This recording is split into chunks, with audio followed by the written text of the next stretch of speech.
మీకా గ్రంథంలో నుండి 7వ అధ్యాయములో కొన్ని విలువైనటువంటి ఆలోచనలు మనం దేవుని గురించి పొందుకుందాం. నిజంగా నేను వ్యక్తిగతంగా నేర్చుకున్నాను. దేవుని చేత ప్రేరేపించబడుతూ అనేకులు నేర్చుకోవాలనేటువంటి ఉద్దేశంతో ఈ ధ్యానాన్ని మీ ముందు ఉంచడానికి ఆశపడుతున్నాను. నిజంగా చాలాసార్లు మన జీవితంలో మనం ఎదురు చూసేది ఒకటి, మనం ఎదుర్కొనేది ఒకటి అయి ఉంటుంది. అంటే జరిగేది మరొకటి అనేది అనట్లేదు. ఎందుకంటే సహజంగా దేవుని ఎరిగినటువంటి బిడ్డలు, దేవుని శక్తిని ఎరిగినటువంటి వారు చాలాసార్లు అంటుంటారు, అనుకున్నవన్నీ జరగవు అంటారు. మనం అనుకునేది ఒకటి, జరిగేది ఒకటి, అదే జీవితం అంటే అని కూడా అంటారు. కానీ దేవుని బిడ్డలు అలాగా అనడానికి వీలు లేదు. మనం అనుకునేది ఒకటి, జరిగేది ఒకటి అయితే ప్రార్థన చేయనక్కర్లేదు. మనం అనుకునేది ఒకటి, జరిగేది ఒకటి అయితే దేవుని మీద ఆధారపడడం అక్కర్లేదు. ఎందుకంటే మనం అనుకునేది ఒకటి, ఆయన ఏదో చేస్తాడు, అనుకోకపోతే మేలు కదా అనుకోవచ్చు కదండి. కానీ దేవుని వాక్యం అలాగా అనట్లేదు. నీవు ఎదురు చూసేది ఒకటి కావచ్చు, ఎదుర్కొనేది వేరొకటి కావచ్చు, కానీ జరిగేది మాత్రం ఆయన సహాయం చేత అదే. ఆ విషయంలో నిరాశ అక్కర్లేదు. నీ ఎదురు చూపులు ఒకటి కావచ్చు, నువ్వు ఎదుర్కొనేది మరొకటి కావచ్చు. అంత మాత్రాన ఆ చివరి ఫలితం, నీవు ఎదురు చూస్తున్న ఫలితం నీకు అందకుండా పోతుంది అనేటువంటి బాధ ఏం లేదు.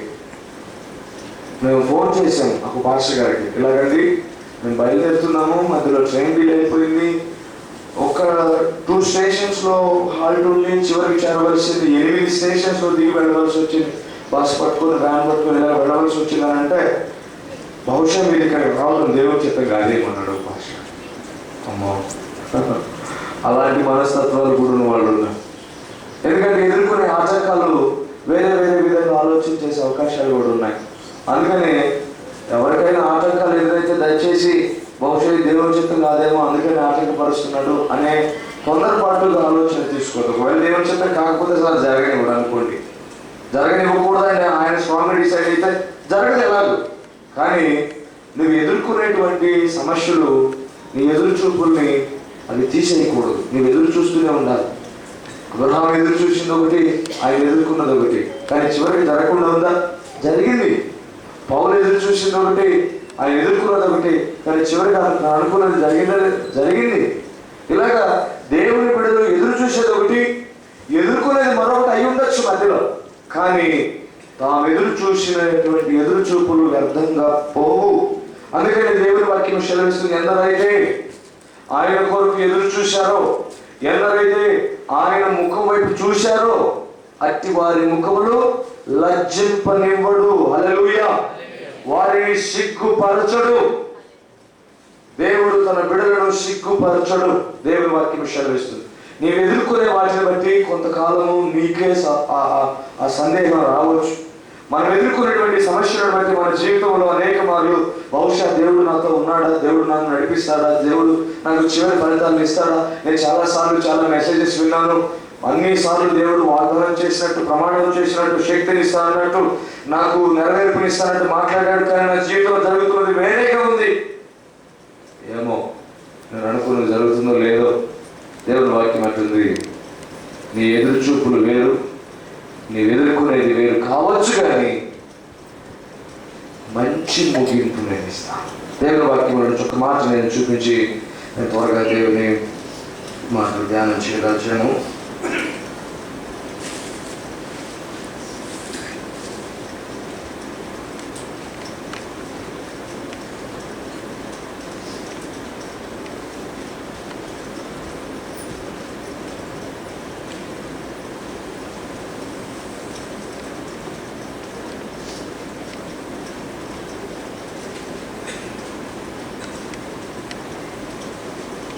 దయచేసి మాట ఒకసారి చూద్దాం. 78వ కీర్తనలో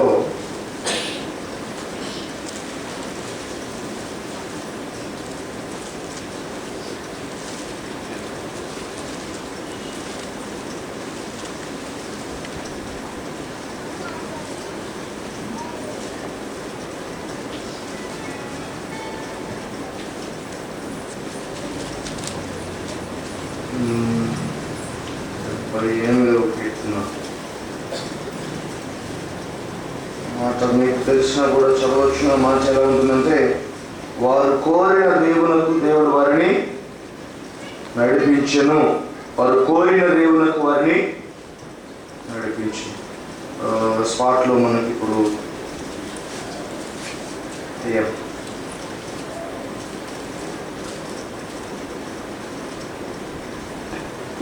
మీరు 78వ కీర్తన తర్వాత చదవండి, పెద్ద కీర్తన. ఈ కీర్తనలో మీకు ఆలస్యపడేటువంటి మాట ఏమిటంటే, దేవుడు వారు కోరిన దేవునకు వారిని నడిపించను. సరే, అది తర్వాత మనం నిదానంగా చూద్దాం. Somewhere in the songs, I'll just let you know the next week. Next week మీకు ఖచ్చితంగా రెఫరెన్స్ చూద్దాం. మనం స్పాట్లో కొన్నిసార్లు మనసు school 29. Okay, please read it.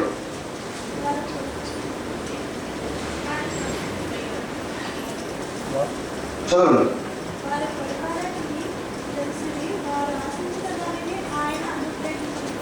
వారు ఆశించిన దానిని ఆయన అనుగ్రహించును. వారు ఆశించిన దానిని వారికి అనుగ్రహించును. మరొక చోట మనం చూస్తే, వారు కోరిన దేవునకు వారిని ఆయన వారిని నడిపించును. ఎక్కడుందండి? 30. చదవండి పెద్దగా.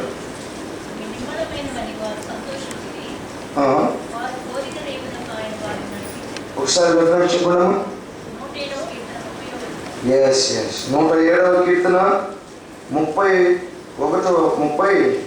30వ వచనం. ఆయన అవి నిమ్మళమైనవి, వారు సంతోషించని, వారు కోరిన రేవునకు ఆయన వారిని నడిపించెను.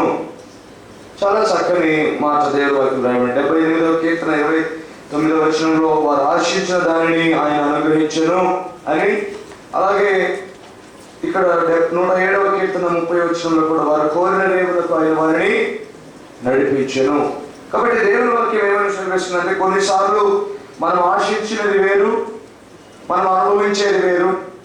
కొన్నిసార్లు మనం ఎదురు చూసేది వేరు, ఎదుర్కొనేది వేరు కావచ్చు. కానీ చివరకు దేవుడు ఆశ కలిగిన ప్రాణాన్ని తృప్తిపరిచేవాడు అయి ఉన్నాడు. ఆయన బిడ్డల యొక్క మార్గాన్ని సఫలం చేయువాడై ఉన్నాడు. వారి భారమును ఆయన మీద మోపగా చివరికి వారికి విజయాన్ని ఇచ్చే దేవుడై ఉన్నాడు. కాబట్టి అనుకున్నది ఒకటి, అయ్యేది ఒకటి అయితే ఇంకెందుకు ఈ భక్తి, ఇంకెందుకు ఇదైనా ప్రశ్నలు మన నుంచి ఉద్భవిస్తుంటాయి. కనుక మనం దేవుని వాక్యంలో చూస్తే, పరిస్థితులు ఎలాగో ఉన్నా, మనం ఎదుర్కొనేటువంటి ప్రస్తుతం మనం ఉన్నటువంటి స్థితులు ఎలాగో ఉన్నా, చివరికి మన హృదయ వాంఛలు, లేకపోతే మన ఆశలు, మన దర్శనాలు, మనలో ఉన్నటువంటి తలంపులకు ఒక చక్కని ముగింపు మాత్రం ఖచ్చితంగా దేవుడు ఇస్తాడు. మనం కొన్నిసార్లు చాలా కంగారు పడతాం. నేను అనుకుంటున్నది ఒకటి, జరుగుతున్నది ఒకటి. అయ్యో, ఈ ఆశ నాకు ఇంకిపోతుందేమో, లేకపోతే నాకు జరగదేమో, ఏం బెటర్మెంట్ ఏం కనిపించడం లేదు, ఏం చేస్తే మళ్ళీ నేను ఈ పూర్వస్థితికి వెళ్ళగలను, లేకపోతే నేను ఆశించే దక్కుతుంది. ఇలా రకరకాల ఆలోచనలు మనకు కలుగుతూ ఉంటాయి. దేవుని వాక్యం అంటుంది, ప్రస్తుత కాలాన్ని మనసులో పెట్టుకొని భవిష్యత్తుని నిర్ణయించవద్దు. నీవు ప్రస్తుత కాలాన్ని దృష్టిలో పెట్టుకొని నీ భవిష్యత్తుని నీవు అపార్థం చేసుకోవద్దు. ఎందుకంటే నీవు ఎదుర్కొంటున్నవి, నీకు రాబో వాటిని నీకు వేరే తలంపులు తీసుకుని వచ్చి ఏం కలవదనిపిస్తుందేమో. అందుకే పౌలు అంటాడు, ప్రస్తుత కాలమందు నేను అనుభవించుతున్న ఈ శ్రమలు క్షణకాలము, అల్పమైన శ్రమలు, చులకనైన శ్రమలు, కానీ రాబో కాలంలో నేను పొందబో మహిమ చాలా గొప్పది అంటాడు. అవునండి ప్రియ సహోదరి, మనం ప్రస్తుత కాలం కొన్ని సిచ్యువేషన్స్లో ఎలా ఉంటామంటే కష్టకాలంలోనే ఉంటాం, సమస్యలు ఎదుర్కొంటూనే ఉంటాం. మనం అనుకున్నది ఒకటి, జరుగుతున్నది ఒకటి అనిపిస్తూనే ఉంటుంది. కానీ నీ జీవితంలో నీవు ఆశించినది, నీ పట్ల దేవుడు కలిగి నా గొప్ప తలంపు నెరవేరకపోదు. ఆమేన్, హల్లెలూయా. యుక్త కాలంలో, సరి అయిన కాలంలో, తగిన కాలంలో, ఖచ్చితమైన సమయంలో దేవుని వాక్యం రకరకాలుగా రాయబడింది. ఆయన సమయంలో, ఆయన నిర్ణయించిన సమయంలో ఎవరు ఏ విధంగా నష్టపోకుండా, ఎవరు ఏ విధంగా కృంగిపోకుండా, ఎవరి హృదయాలు కలవరపడకుండా ఆయన శ్రద్ధ తీసుకుంటాడు. ఆయన చేయి దాటిపోవు కనుక ఆయన నిశ్చితగా ఉన్నాడు, నేను నిశ్చితగా ఉండమంటున్నాను. కనుక ఈ సమయంలో నేను కొద్ది నిమిషాలు దేవుని వాక్యాన్ని ధ్యానం చేస్తాను. దేవుడు మన ధ్యానాన్ని ఆశీర్వదించి మన అందరితో వ్యక్తిగతంగా మాట్లాడతాడని హృదయపూర్వకంగా విశ్వసిద్దాం. ఆయన మాట్లాడుతూ ఉండగా హృదయాలు సున్నితంగా కలిగి ఆత్మదేవుని స్పర్శను అనుభవిస్తూ మనం ఆయన మాటలు ధ్యానం చేసి అటు తీర్మానం చేసుకుందాం. మీకా రాసిన గ్రంథం 7వ అధ్యాయంలో వేసవి కాలపు పండ్లను ఏరుకున్న తర్వాతను ద్రాక్ష పండ్ల పరిగి ఏరుకున్న తర్వాతను ఎలాగుండునో నా స్థితి అలాగే ఉన్నది. ద్రాక్ష పండ్ల గెల ఒకటియూ లేకపోలేను, నా ప్రాణములకు ఇష్టమైన ఒక్క ద్రాక్ష పండు అంజూరపు పండును లేకపోలేదు. ఒక్కొక్కసారి మన పరిస్థితులు ఎలాగుంటాయంటే మనము ఒక్కసారిగా ఏమీ లేని అంత ఊడ్చివేసిన స్థితిలో పడిపోతుంటాం. ఎందుకు నేను ఈ మాటలు ప్రత్యేకించి మాట్లాడదలిచానంటే, ప్రభు నేను ప్రార్థన చేసినప్పుడు నా గత 10 రోజుల అనుభవంలో నేను కొన్ని విషయాలు నేర్చుకున్నాను. అదేంటంటే, కొన్నిసార్లు పూర్తి స్థాయిలో శూన్యంలో పడిపోయిన స్థితి, కొన్నిసార్లు పూర్తి స్థాయిలో మహావెలుగులో ఉన్న స్థితి. అలా 2 స్థితుల మధ్య మన స్థితి ఎట్లా ఉందో చూసుకుంటే విజయం సాధిస్తామా కృంగిపోతామా తెలుస్తుంది. వెలుగుకు చీకటికి మధ్యలో మనం ఉన్నప్పుడు మనము ఏ విధంగా ఉంటాం మన స్థితి? ఒకవేళ మనం చీకటిలో ఉన్నాం, ఏమీ లేని స్థితిలో ఉంటాం, కొంచెం మనసు కష్టగలిగే స్థితిలో ఉంటాం, బాధ కలుగుతుంటుంది, మన ఎదురు చూసేది ఒక్కటే జరిగినట్టు అనిపించదు. అలాంటప్పుడు మన మనసులో ఏమనిపిస్తుంటుంది, ఏమనుకుంటూ ఉంటాం, ఏ ఆలోచనలు చేస్తూ ఉంటాం, తర్వాత భవిష్యత్తుని ఎలాగ చూస్తూ ఉంటాం, మన ఆశలు అలాగే ఉండిపోతాయా లేదా మనం గమనిస్తూ కనుక ఉంటే ఈ పరిస్థితి లాగా ఉంటుంది. వేసవి కాలపు పండ్లు ఏరుకున్న తర్వాత పరిస్థితి ఎలా ఉంటుంది? ఏమీ ఉండదు. పరిగ కూడా ఏరేస్తారు. పరిగ అంటే అక్కడ రెండు విడిచిపెడతారు, కానీ అవి కూడా ఏరేస్తారు వేసవి కాలంలో. వేసవి కాలపు పండ్లన్నీ ఏరుకున్న తర్వాత ఏమీ ఉండవు. ఇంకా ద్రాక్ష గెలలు ఒక్కటి కూడా లేదని అంటున్నాడు. అంటే పూర్తి స్థాయిలో లేకుండా పోవడం, ఏ మాత్రము నిరీక్షణకు అవకాశం లేకుండా పోవటం, ఏ మాత్రము ఆశలు లేకుండా పోవటం, ఏ మాత్రము ఇక మీద నాకు మంచి భవిష్యత్తు ఉంటుందనే ఆలోచన లేకపోవడం, ఇలాంటి ఎంత కఠినమైనటువంటి పరిస్థితుల్లో ఉన్నా ఇక్కడ మీకా అంటున్నాడు, వేసవి కాలపు పంటలు ఏరుకున్న తర్వాతను ద్రాక్ష పండ్ల పరిగి ఏరుకున్న తర్వాత ఎలాగుండునో, అప్పుడు ఎలాగుంటుందో నా స్థితి అలాగే ఉన్నది. తన స్థితి చూసుకుంటున్నాడు. నా స్థితి అలాగే ఉన్నది. చాలా సమస్యల గురించి మీకా ఇక్కడ రాస్తూ ఉన్నాడు. ఏమిటంటే మీకా తన వ్యక్తిగత జీవితంలో ఏమీ లేకుండా పోయింది. భక్తుల గురించి వెతుకుతున్నాడు. భక్తులు లేదట, యథార్థ భక్తులు లేదట, మంచివారు లేరు. ప్రతి వాళ్ళు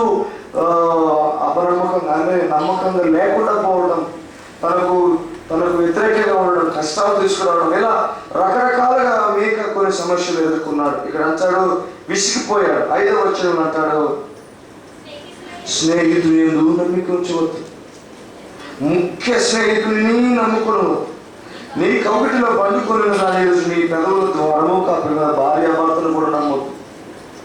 అలాంటి అనుభవాలు మీకా ఎదుర్కొన్నాడు. స్నేహితులు ద్రోహం చేశారు, ముఖ్య స్నేహితులు అనుకున్న వాళ్ళు ద్రోహం చేశారు, ఇంటి వాళ్ళు కూడా ద్రోహం చేశారు. అలాంటి పరిస్థితులు ఇంకేముంటుందండి కదా? సమస్తాన్ని కోల్పోతే పక్కనే స్నేహితులు ఏం కాదా, మళ్ళీ జయిస్తావు, ఏం కాదులేమా మళ్ళీ జయిస్తావు, మళ్ళీ వచ్చేస్తుందని చెప్పడానికి స్నేహితులు ఉంటారు. స్నేహితులు కూడా నమ్మవద్దంటే ఆ స్నేహితులు కూడా మోసం చేశారు. ముఖ్య స్నేహితులు ఉంటారు. మనకు 100 మంది స్నేహితులు ఉంటారు. అందులో 1-2 ముఖ్య స్నేహితులు ఉంటారు. ఆ ముఖ్య స్నేహితులు కూడా నమ్మొద్దంటే వాడు కూడా మోసం చేశాడు. సరిగ్గా మీద మా నా అనుకునే మా అమ్మ మా నాన్న అంటాం, కానీ మా భార్య అనా కదా, మా భర్త అనా కదా. అందుకనే నా భార్య నా భర్త అనుకునే వాళ్ళు కూడా మోసం చేశారంటే. అలాంటి పరిస్థితుల్లో ఉంటే మీకా తన పరిస్థితి చెప్తున్నాడు. ద్రాక్ష పండ్లు వేరేసరికి ఏం లేదు, వేసవి కాలం పండ్లు వేరేసరికి ఏం లేదు. ఇలాంటి స్థితిలో నేను ఉన్నాను. అయితే ఇప్పుడు దేవుని వాక్యం విషయాలు. ఇలాంటి స్థితిలో ఒకవేళ ఉంటే ఆరోగ్యం మీద నమ్మకం పెట్టుకున్నామని పోయింది. ఇదిగో దేవుడు ఏదో ఒక కార్యం చేస్తారనుకున్నాను, ఇంకా జరగలేదు, ఆశపోతూ ఉంది. ఏదో ఆర్థికంగా కష్టాలు నష్టాల్లో ఉన్నప్పుడు ఏదో ఒక విధంగా దేవుడు నాకు సహాయం చేస్తాను, అది కూడా ఇంకా జరగలేదు. ఈ పరిస్థితులన్నింటిలో మనం ఆలోచన చేస్తూ ఉంటాం, ఏంటి ఈ పరిస్థితి? నా పరిస్థితి ఇలాగుంది, నా స్థితి ఇలాగ ఉంది, ఏం చెయ్యాలి ఇప్పుడు? దేవుని వాక్యం అంటుంది, మీకు అంటున్నాడు ఇలాంటి సమయంలో 7వ వచనంలో అంటాడు, ఇదిగో అయినను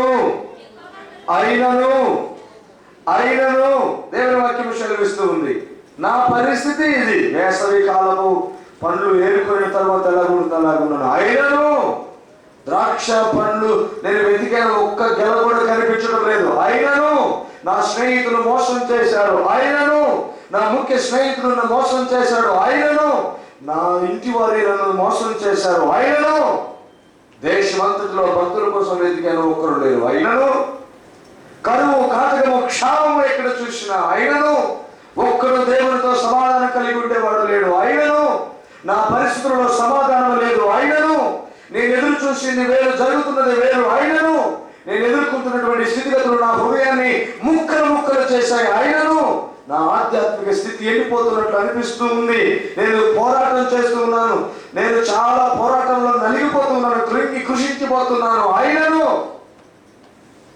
స్నేహితుడా, సహోదరి, సహోదరుడా, మనకుందా ఈ మనసు? నా ఫోన్ పోయింది, ఒక 10 నిమిషాలు మైండ్ పోయింది, నాకు బ్లాంక్ అయిపోయింది, ఏం చేయాలో అర్థం కాలేదు.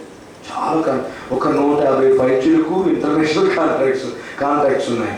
వాళ్ళందరూ కొత్తగా ఇచ్చారు, నేను డైరీలో కూడా రాసుకోలేదు. ఎలా మెయిల్లో పెడతాం అనుకున్నాను, అలా అది కూడా చేయలేకపోయాను. ఎందుకో మరి, అంటే నాకు వెంటనే అనిపించింది, మనుషులు నమ్ముకున్నట్టు కంటే రాజులు నమ్ముకున్నట్టు కంటే యెహోవా రాసి అయినా ఆ మాట అనుకోవడానికి కొంచెం బాధేస్తాము. ఏమవుతుందో ట్రై చేయడానికి కూడా లేదు కదా అని దేవుని మాట అంటుంది. ఇక ఏం చేయాలో అర్థం కాలేదు. నేను వాక్యం చూస్తుంటే అయినను అది కనిపించింది. హల్లెలూయా, అయినను ఆ మాట అనుకుంటే నాకు చాలా టైం పట్టింది. ఎదుర్చే ఫ్రెండ్ ఉన్నాడు, అబ్బా ఎందుకు చేసావు ఇట్లా. నేను ఛార్జింగ్ పెట్టి ఒక 2 నిమిషాలు కళ్ళు మూసాను. అంతకుముందు 2 రోజుల వరకు నిద్ర లేదు. ఎందుకు చేసావు ఇట్లా, నన్నైనా లేకుండా మనిషి అంటాడు. నేను నాకు కూడా టెన్షన్ స్టార్ట్ అయ్యి, ఏంటి ఎందుకు జరిగింది ఇలా మార్చవుతున్నట్టు అనిపించింది. అయినను ఎలాగనగలిగాడు మీక చాలా పోయినాయి. నేను అనుకున్నాను ఒక్క సెల్ ఫోనే కదా పోయింది, ఈయనకు చాలా పోయినాయి. ఆయన పెట్టుకున్న ఆశలు పోయినాయి. వేసవి కాలపు పండ్లు పోయిన తర్వాత, ద్రాక్ష పరిగొత్త వేరిన తర్వాత ఏమీ లేని స్థితి లాంటి స్థితిలో ఉన్నాడంట. అయినా అంటున్నాడు, అయినను అంటున్నాడు. అది దేవుని బిడ్డలకుండే మహా గొప్ప ఆశ్వాస, నిరీక్షణ, భరోసా, దేవుని మీద వేసేటువంటి భారం అది. అయినను యోబు లాంటి వాళ్ళకు వచ్చే మాటలు అవే, మీకా లాంటి వాళ్ళకి వచ్చే మాటలు అవే, హెజ్కేల్ లాంటి వాళ్ళకి వచ్చే మాటలు అవే, ఇర్మియా లాంటి వారికి వచ్చే మాటలు అవే, హగ్గయి లాంటి వారికి వచ్చే మాటలు అవే, హబక్కూకు లాంటి వారికి వచ్చే మాటలు అవే. మరి నీకు నాకు వచ్చే మాటలు ఎలాంటివి? అబ్బా, ఈరోజు అంతా మైండ్ పడుకొని కూర్చుంటా. దేవుడు మాట అంటుంది, అయినను నువ్వు అంటున్నా, నీకుందా మనసు? కష్టం ఎదుర్కొంటున్నా, నేను కాబట్టి ఎదుర్కొంటున్నాను కానీ నీ కష్టం, ఈ బాధ నేను కాబట్టి తట్టుకుంటున్నాను కానీ నేను కాబట్టి తట్టుకోలేదు. దేవుని మాటలు కానట్లేదు, తట్టుకోవడం కాదు, మనసులో ఒక గట్టి భావం రావాలి. దేవుని వాక్యం అంటుంది, నీ స్థితిగతుల్లో నేను ఎదుర్కొన్నటువంటి పరిస్థితులన్నింటినీ మించి నీ మనసులో ఒక ఆలోచన రావాలి. అయినను నా పరిస్థితి లాగా ఉన్నను, ఏది లేకుండా పోయినను, నేను ఒంటరిగా మిగిలిపోయినను. దేవుని మాట్లాడుతుంది, యెహోవా కొరకు నేను ఇప్పటికీ ఎదురు చూసేదను. హల్లెలూయా, నా ఎదురు చూపులో మార్పు రాదు. హల్లెలూయా, జరగలేదు ఇంకా. దానికి తోడు నేను మొదలే ఇబ్బందులు ఉన్నానంటే ఇంకా ఇబ్బందులు, ఆరోగ్యం, ఆర్థికం, రకరకాల మానసికం, ఆత్మీయం అన్నీ బలహీనంగా ఉంది. ఇంకా అదనంగా వచ్చే సమస్యలు పడ్డాను. మీకు అర్థం, అయినను నేను యెహోవా కొరకు ఎదురు చూసేదను, నా ఎదురు చూపులో మాత్రం మార్పు రాదు. ఐ కీప్ ఆన్ వెయిటింగ్ అంటున్నా. ఇంకా అక్కడ చెప్పండి, ఇంగ్లీష్లో అంటాడు, నేను చూచేదను. నేను చూచేదను. ఏం చూస్తాను? వెంటనే ఒక లాజిక్ మనసులోకి రావాలి. జరుగుతున్న వాటిని కాదు నువ్వు చూడాల్సింది, జరగబోయేదాన్ని చూడాలి. మన కన్నులు ముందుకు చూడాలి. మనం ఎప్పుడు ఎలా చూస్తామంటే తెలుగులో సాగుతుంది, కాళ్ళ ముందు కాదు కళ్ళ ముందు చూడాలి అని. కాళ్ళ ముందు చూసుకుంటే ఉంటుంది, ఏమీ కనిపిస్తుంది, లిమిటెడ్గా ఉంటుంది. కళ్ళ ముందు చూస్తే చాలా దూరం కనిపిస్తుంది. దేవుని వాక్యం అంటుంది, ప్రస్తుత కాలం కాలం నువ్వు చూడవలసి, నీ భవిష్యత్తులోనికి చూడు. మీకు అంటున్నాడు, ఇదిగో నేను చూచెదను despite of everything that happens around me. నా చుట్టూ ఏం జరుగుతున్నప్పటికీ నేను మాత్రం ముందుకి చూస్తా, నేను ముందుకి చూస్తా. నేను చూచెదను, ఏం చూస్తాను? యెహోవాను చూస్తాను. పరిస్థితులను కాదు, నా దేవుణ్ణి చూస్తాను. నా చుట్టుపక్కల జరుగుతున్నవి కాదు, నా తండ్రి ముఖము చూస్తాను. నేను అనుభవిస్తున్న కష్టాలు కాదు, నా తండ్రి ఇవ్వబోతున్న గౌరవాన్ని చూస్తాను. నేను పడిపోవటం కాదు, నా తండ్రి లేపుతున్న ఆ క్షణాన్ని చూస్తాను. దేవుని మాట్లాడుతుంది, ఇదిగో మనకు అలాంటి నిరీక్షణ ఉందా? మనకు అలాంటి గట్టి తీర్మానం ఉందా? నీ స్థితి ఏమిటో, నీవు ఎలాంటి స్థితిలో ఉన్నావో దేవుని వాక్యం అంటుంది, అయినను నేను చూచను. చూడకుండా నన్ను ఆపే స్థితిలో రావచ్చు. భవిష్యత్తులో ఒక మంచి ఘనతను దేవుడు నాకు ఇవ్వబోతున్నాడు, దాన్ని చూడకుండా కొన్ని పరిస్థితులు అడ్డుపడవచ్చు. అయినను నేను చూచను. చూడద్దు, మంచివి చూడొద్దు అని కండిషన్స్ వస్తాయి. అయినను నేను చూచను. నా మంచిని చూడకుండా పరిస్థితులు రావచ్చు. దేవుడు నాకు ఇవ్వబోయే మంచి ముగింపును చూడకుండా అనేకమైన స్థితులు ఆటంకాలు రావచ్చు. అయినను నేను ముందుకు చూచెదను. అయినను నేను నా మంచి స్థితిని ముందుగానే చూచెదను. జరుగుతున్నవి చెడ్డ అయితే మంచిని చూడలేను కొన్నిసార్లు కదండి. యోబు అంటాడు, నా విమోచకుని నేను నా కన్నులారా చూచెను. విమోచకుని గురించి ఎందుకు చెప్తున్నాడు తెలుసా? మేము ట్రైన్లో ఉండే ఒక పసిగా నాకు అర్థం పసిగా చిక్కుకుపోలేదు. కొన్నిసార్లు మన పరిస్థితులు, మన జీవితం అంతా చిక్కుకుపోయినట్టుంది. చిక్కుకుపోవడం అంటే కేవలం దొరికిపోవడం కాదు, కట్టేసినట్టు చిక్కుకుపోవడం. ఇక మూమెంట్ ఉండదు, ముందుకు ఎటు కదలేదు, ఏ దిక్కుకు కదలేదు, ఎటు చూడలేదు, అలాగ చిక్కుకుపోతాం. చిక్కుకుపోవడం అంటే చాలా బంధకం. ఇంకా మూమెంట్ ఉండదు, మనం అక్కడక్కడ ఉండి కూడా కదలేదు, చిక్కుకుపోవడం. దేవుని వాక్యం అంటుంది, రకరకాల చిక్కుల్లో పడినప్పుడు, మనసు ముందు చిక్కుల్లో పడినప్పుడు, మనసుకు చిక్కులు పెడితే మనం పూర్తిగా చిక్కుపడిపోయినట్టే. ఆ మనసు చిక్కుల్లో పడకుండా యోబు కాపాడుకుంటున్నాడు. ఎలా తెలుసా? విమోచకుని వైపు పంపించేశాడు తన మనసుని. ఏమన్నాడు? ఏ కష్టము నా మనసుని చిక్కుల్లో పెట్టలేదు, ఏ బాధ నా మానసిక స్థైర్యాన్ని చిక్కుల్లో పెట్టలేదు, ఏ కష్టము నా ఆత్మ నిరీక్షను ఆపలేదు. ఇదిగో సజీవుడునైన విమోచకుడిని నా కన్నులారా నేను చూచెదను. హల్లెలూయా! రక్షణ ఇచ్చే నా దేవుణ్ణి నా కన్నులారా చూచెదను. పరిష్కారములు ఇచ్చే నా దేవుడిని నా కన్నులారా చూచెదను. నేను చూస్తా. మీకా కూడా అదేమంటాడు, ఆయనను యెహోవా కొరకు నేను చూచెదను. రక్షణకర్తయగు నా దేవుని కొరకు కనిపెట్టి ఉందును. నేను కనిపెట్టి ఉంటా, నేను కనిపెట్టి ఉంటా. ఎందుకు కనిపెట్టాలి?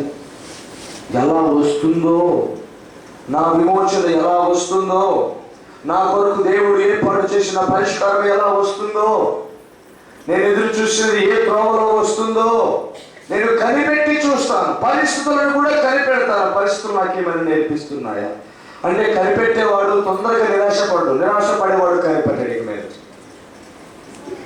నిరాశపడేవాడు కనిపెట్టడు, కనిపెట్టేవాడు నిరాశపడడు. మన ఆత్మీయ జీవితంలో అనేక వారు కనిపెట్టవలసి వస్తుంది. ఏం చేస్తాడో చూద్దాం, ఏం జరుగుతుందో చూద్దాం, ఏమవుతుందో చూద్దాం, ఎలా అవుతుందో చూద్దాం. నీవు కనిపెట్టేవాడవైతే, కనిపెట్టేవాడవైతే నిరాశ పడవు, నిస్పృహ నీకు రాదు, దిగాలు పడవు, దిగులు పడవు. దేవుని వాక్యం అంటుంది, నేను కనిపెడతాను, ఇంకా చూస్తాను, ఏం జరుగుతుందో కనిపెడతాను, పరిశీలిస్తాను. కొన్నిసార్లు రియాక్ట్ అయిపోతాం, ప్రతిచర్య చూద్దాం. ఏమైనా జరుగుతుందంటే అయ్యో అయిపోతుంది, నేను అనుకున్నది జరగట్లేదు, ఇంకా ప్రార్థన చేయకూడదు, ఇక మీద చేయడం ఎదురు చూడకూడదు. ఇది నేను వింటూనే ఉన్నాను గత కాలం నుంచి. 10 సంవత్సరాలు చూస్తాను, దేవుడు మేలు చేస్తాడు, దేవుడు కృప చూపుతాడు, దేవుడు నీకు కావలసింది ఇస్తాడు, సహాయం చేస్తాడు. వింటూనే ఉన్నాను. ఏం జరగలేదు ఇప్పుడు. కానీ మీకు అంటున్నాడు, నా రక్షణకర్త ఆయన కొరకు నేను కనిపెట్టి ఉంటాను. నేను కనిపెట్టి ఉండడం అంటే జాగ్రత్తగా గమనించడం, పరిశీలన కలిగి ఉండడం, మెలకువ కలిగి ఉండడం. కనిపెట్టి ఉంటాను. ఎప్పుడు వస్తుందానని ఎదురు చూపు కనిపెట్టి ఉంటాను. ఎలా వస్తుందోనని కనిపెట్టి ఉంటాను. మెలకువగా ఉంటాను, చురుకుగా ఉంటాను. నేను నిరాశ నిస్పృహలో ఉండను. నేను ఎలా ఉన్నా సరే కనిపెట్టి ఉంటాను. ఏం జరుగుతుందని కనిపెట్టి ఉంటాను. కనిపెట్టి ఉండడం అనేది డీలా పడిన వాళ్ళు కనిపెట్టలేదు. ఇంకేముంది, ఏదో అయిపోయింది, ఆశలు విడిచేసాను, ఇంకేం ఆశ లేదు, వదిలేసి. కాదు, దేవుడి వాక్యం ఉంటుంది, కనిపెట్టి ఉండాలి. నేను కనిపెట్టి ఉండాలి. అయినను నేను కనిపెట్టి ఉండదు. పరిస్థితులు దానికి ఎదురు వ్యతిరేకంగా ఉన్నాయి. మీకు ఆయనను నేను కనిపెట్టి ఉండదు, ఆయనను నేను ఎదురు చూశాను. చివరిగా అంటాడు, నా దేవుడు నా ప్రార్థన ఆలకించు. ఎంత గొప్ప నమ్మిక, ఎంత గొప్ప ఆశ, ఎంత గొప్ప నిరీక్షణ, ఎంత గొప్ప నెమ్మదికరమైన స్థితి ఇది. ఎవరికి వస్తుంది? నిజంగా ఆయన దగ్గరగా ఉన్న వారికి, ఆయనతో ఉన్న వారికి, ఆయన చేయి పట్టుకున్న అనుభవం ఉన్న వారికి. దేవుని వాక్యం అంటుంది, నేను ఆయన కొరకు చూచెదను, ఆయన కొరకు కనిపెట్టెదను. ఎందుకంటే ఆయన నా ప్రార్థన ఆలకిస్తాడు. నేను ప్రార్థన చేసినప్పుడు నా ప్రార్థనకు ఆయన చెవులు మోయడు. నా స్థితిలో నేను కంగారు పడి కేక వేసినప్పుడు ఆయన ఆలకించకుండా ఉండడు. నా పరిస్థితి ఆయనకు తెలుసు. వేసవి కాలంలో పండ్లు ఏరిన తర్వాత అలాగున్నది నా పరిస్థితి. నిజమే. ద్రాక్ష గెలవ ఒకటి కనిపించడం లేదు. నిజమే. ఎవరు నమ్మకంగా కనిపించడం లేదు. నిజమే. ఒంటరి అయిపోయాను. నిజమే. కష్టాలు గడగండలో ఉన్నాను. నిజమే.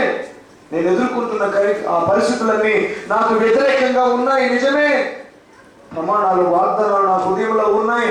నేను దాచిపెట్టుకుని ఎదురు చూస్తూ ఉన్నాను. అయినా నాకు వ్యతిరేకంగా పరిస్థితులు జరుగుతూనే ఉన్నాయి. నిజమే. నేను ఎంతగానో వేదన చెందుతున్నాను. నిజమే. ఎదురు చూడవలసి వచ్చింది. నిజమే. కానీ నాకున్న ఆశ ఏంటో తెలుసా? నా దేవుడు నా ప్రార్థన ఆలకించువాడు నా దేవుడు. నేను ఇంకా ప్రార్థన చేయడం ఆపను అని కూడా దాని అర్థం. నేను ఆరోగ్యం కోసం ప్రార్థన చేశాను, కానీ ఆరోగ్యం క్షీణిస్తున్నట్టుగా కనిపిస్తుంది. ఆర్థిక పరిస్థితుల గురించి ప్రార్థన చేయడం మొదలుపెట్టాను, ఇంకా కూరుకుపోతున్నట్టు అనిపిస్తుంది. నేను అడియాశలు అయిపోతున్నాయని నేను ఆతృతపడి ప్రార్థన చేస్తున్నాను, ఇంకా ఆలస్యం అయిపోతున్నట్టు అనిపిస్తుంది. అందుకే ప్రార్థన చేయడం ఆపేస్తాను. ఇంకేం చేయలేను, నేనేం చేయలేని పరిస్థితిలో ఉన్నాను అనుకుంటాను. కానీ దేవుడి వాక్యం అంటుంది, నీవు అలా అనుకోవటానికి వీల్లేదు నా ప్రియ కుమారుడు, కుమార్తె. ఇదిగో మీకాను మీ మధ్యకి తీసుకుని వస్తూ ఉన్నాను. మీకా చెప్తూ ఉన్నాను, నిజమే నేను పరిస్థితులు ఎదుర్కొంటున్నాను. నిజమే నా హృదయం వేదనతో నిండిపోయింది. నిజమే నేను ఒంటరిగా ఉన్నాను. నిజమే నా పరిస్థితులు తారుమారుగానే ఉన్నాయి. నిజమే నా శత్రువు నన్ను ఇంకా వెంబడిస్తూనే ఉన్నాడు. నిజమే అన్యులు నా వెనుక లేచి ఉన్నారు. నిజమే అన్ని పరిస్థితులు నాకు వ్యతిరేకంగానే ఉన్నాయి. అయ్యో ఇదిగో దేవుడే నాకు సహాయకుడు. డిక్లేర్ చేయగలవా ప్రియ సహోదరి సహోదరుడా? నీ పరిస్థితుల నడుమ నీవు లేచి నిలబడి, నీ కష్టాల నడుమ నీవు లేచి నిలబడి, నీ అనారోగ్య పరిస్థితుల మధ్య నీవు లేచి నిలబడి, నీ ఆర్థిక స్థితిగతుల మధ్య లేచి నిలబడి, నీ కష్టంలో నీవు ఇరుక్కుపోయినప్పుడు లేచి నిలబడి, ఇరుక్కుని పోయినప్పుడు లేచి నిలబడి నీవు పెద్దగా డిక్లేర్ చేయగలవా ఈ మాట? ఇదిగో దేవుడే నాకు సహాయకుడు. నా శత్రువా, నా అనారోగ్యమా, నా ఆర్థిక స్థితి, నా పరిస్థితులారా, ఇదిగో నా దేవుడే నాకు సహాయకుడు. నీవు చెబుతున్న మాట నీ దేవుని హృదయాన్ని పులకింపు చేస్తుంది. ప్రియ సహోదరి సహోదరుడు, నీ దేవుని హృదయాన్ని ఆనందింప చేస్తుంది. నీ దేవుని హృదయాన్ని ఉప్పొంగ చేస్తుంది. నీ దేవుని హృదయంలో గిలిగింతలు పెడుతుంది. నీవు ఆ మాటని హృదయపూర్వకంగా అనగలిగితే, నిజముగా నమ్మి నీవు ఆ మాట అనగలిగితే, ఇదిగో నా దేవుడే నాకు సహాయకుడు. ఎవరికి చెప్తున్నాడు ఈ మాట? తన చుట్టుప్రక్కల ఉన్న పరిస్థితులకు, తనకు జరుగుతున్న అనుభవాలతో, తన మీదకు వేస్తున్న అన్యులతో, తన శత్రువు లాంటి సమస్యలతో ఈ మాట డిక్లేర్ చేస్తూ ఉన్నాడు కీర్తనకారుడు. మీకు అంటున్నాడు, ఆయనను నా రక్షణకర్త ఉన్నాడు, మీరున్న పర్వాలేదు. ఆయనను ఈ పరిస్థితులన్నింటినీ మేనేజ్ చేసేటువంటి నా మేనేజర్ ఉన్నాడు. Jehovah the manager, Jehovah the maker. ఆయనే తయారు చేసిన వాడు, ఆయనే సృష్టించిన వాడు, ఆయనే నిర్వహించువాడు. ఆయన కోసం నేను ఎదురు చూస్తాను. ఎందుకో తెలుసా? ఆయన నా మనవి వింటాడు, ఆయన నా ప్రార్థన వింటాడు, ఆయన నా హృదయాన్ని చూస్తాడు. ఒకసారి ప్రార్థన చేద్దాం, ఒక నిమిషం ప్రార్థన చేద్దాం. ప్రియ సహోదరి సహోదరుడా, ఈ చిన్న మాట మనం ఆయనతో చెబుదాం. అయ్యా నీవు నాకు సహాయకుడు, అయ్యా నీవు నాకు సహాయకుడు.